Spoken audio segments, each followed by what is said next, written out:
आदेश सतनु आदेश गुरु जी। सच्चा सुख। वास्तव में तो सच्चा सुख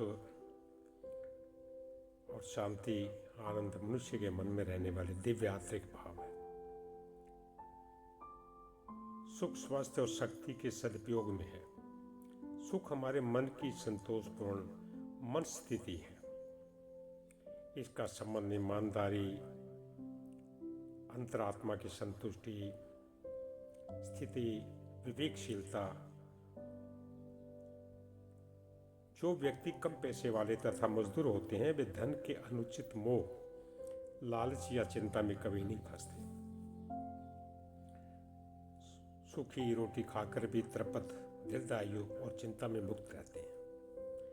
सड़कों के किनारे पड़े हुए फकीर, खेतों में सतत परिश्रम करने वाले किसान, फैक्ट्री के मजदूर आदि धनियों की अपेक्षा कहीं अधिक और विलक्षण तृप्त जीवन का संतोष मत पान करते हैं, और यह सत्य भी है।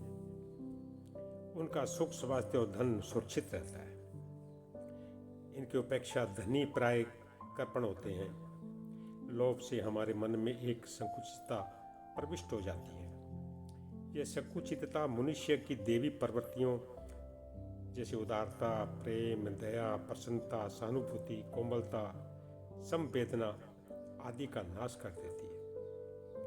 धनी चाहे बाहर से मुस्कुराता हमें दिखाई दे रहा है, परंतु अंदर से उदास, चिंतित, दुखी, अतृप्त बना रहता है। वह न जनसाधारण में हंसकर बैठ सकता है, न बोल सकता है, न पूरी आजादी का उपयोग कर सकता है। पूंजीपतियों के व्यक्तिगत जीवन चिंता, कुड़न और अतृप्ति का भंडार होते हैं। धन का जितना आधिक्य होता है उसी अनुपात में मिथ्या गर्व हो जाता है, चिंता बढ़ जाती है। धन जितना अधिक संग्रह किया जाता है वह उतना ही गुप्त मानसिक उत्तरदायित्व जनित भार की सृष्टि करता है। यदि धनी चतुर हुआ तो वह धन का सदुपयोग कर उपले कष्टों से मुक्ति भी पा लेते हैं। जैसे मनुष्य को धन कितना चाहिए इस विषय में एक चौपाई कही गई है। साईं इतना दीजिए जामे कुटुंब समाए, मैं भी भूखा ना रहूं साधु न भूखा जाए। यही मर्यादा श्रेष्ठ है। अपनी आवश्यकताओं की पूर्ति हो जाए तथा घर में पधारने वाले अतिथि का सत्कार हो सके। यदि धनी दान, परोपकार, समाज सेवा, शिक्षा, धर्मशाला निर्माण आदि में खर्च करता है, धन का सदुपयोग करता है, तो उसका गुप्त चिंता भार हल्का हो जाता है, और ये सत्य है। तथा उदारता भी आती है। आत्म भाव उत्पन्न होने से उसका कल्याण हो जाता है।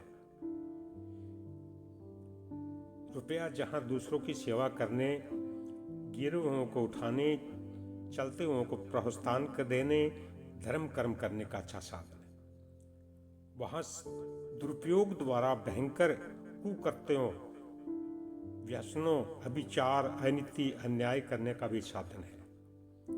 श्रेष्ठ मनुष्य धन की शक्ति का सदुपयोग कल्याण कर रूप में ही करता है। उसका अपने ऊपर प्रभुत्व नहीं छाने देता। रुपये को एक साधन मात्र समझकर ग्रहण करता है, उसी को साध्य मानने की गलती कभी नहीं करता। और यही सच्चा सुख, यही सुख शांति और आंतरिक आनंद छाया रहता है। ओम